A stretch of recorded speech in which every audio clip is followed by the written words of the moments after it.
भारत लगातार पाकिस्तान की घेरेबंदी कर रहा है। पाकिस्तान खौफ के साए में है। कुछ बड़े अपडेट सबसे पहले आपको बता दें, क्योंकि भारत ने सुपर एयर डिफेंस मिसाइलें तैनात कर दी हैं और इनकी खासियत आगे आपको बताएंगे। पाकिस्तान की सीमा पूरी तरह से बंद है। पाकिस्तानियों का वीजा बंद किया जा चुका है। सिंधु जल समझौता स्थगित है और बहुत कुछ और भी।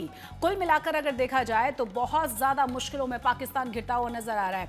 आपको यह भी बता दें कि अब से थोड़ी देर पहले प्रधानमंत्री नरेंद्र मोदी ने वायुसेना प्रमुख से मुलाकात की, जो बहुत ही ज्यादा महत्वपूर्ण मानी जा रही है।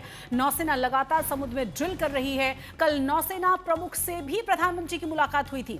पाकिस्तान बॉर्डर में advance air defence Russian missile को तैनात कर दिया गया है। आयुध फैक्ट्रीज के जो कर्मचारी हैं, उनकी जो लंबी छुट्टियां थी, उन्हें रद्द किया गया है और साथ ही उन्हें प्रोडक्शन बढ़ाने के आदेश भी दे दिए गए हैं। तो कुल मिलाकर पाकिस्तान की तनाव बढ़ाने वाली एक और बड़ी और अहम खबर भी बता दें आपको कि भारत ने पश्चिमी सीमा पर short range air defence missile तैनात कर दी है।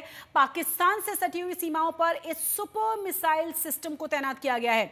मेड इन रसिया इस सुपर मिसाइलों की तैनाती बहुत कुछ कहती है। इसे लॉन्च करने के लिए किसी खास इंफ्रा की जरूरत नहीं है। सेना के जवान कंधे पर रखकर इसे आसानी से दाग सकते हैं और ये दुश्मनों के हेलीकॉप्टर्स, मानव रहित विमान को भी मार पाने में सक्षम है। दूर से ही दुश्मनों के ठिकानों को नेस्तनाबूद करने में सक्षम है ये मिसाइल। मंजीत, ये तो बहुत सारी चीजें जो इंडिकेट करती है कि किस तरीके से तैयारियां चल रही हैं और जिस तरह से इस मिसाइल को तैनात किया गया है, ये बहुत ही ज्यादा सुविधाजनक हमारे तमाम सैनिकों के लिए भी। और क्या खासियत है इसकी? देखिए, V-4 मिसाइल की बात करें तो ये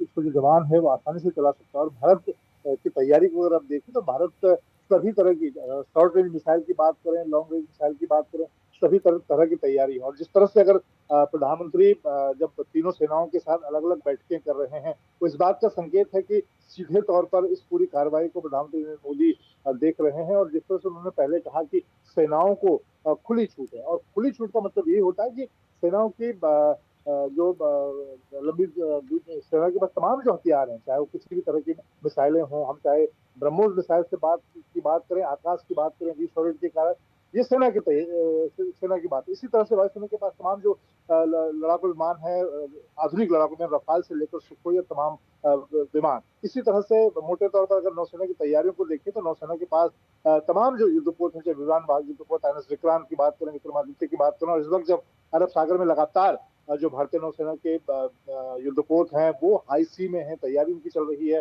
अभी हमने देखा कि INS जो सूरत डिस्ट्रॉयर विमान है, उसको भी गुजरात की सरहद पर तैनात किया गया है।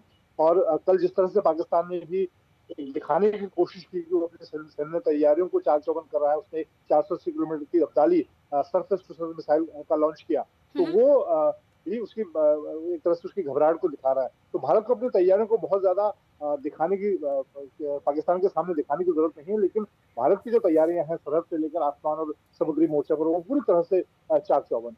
बहुत बहुत शुक्रिया मंजीत इस तमाम जानकारी के लिए आपका।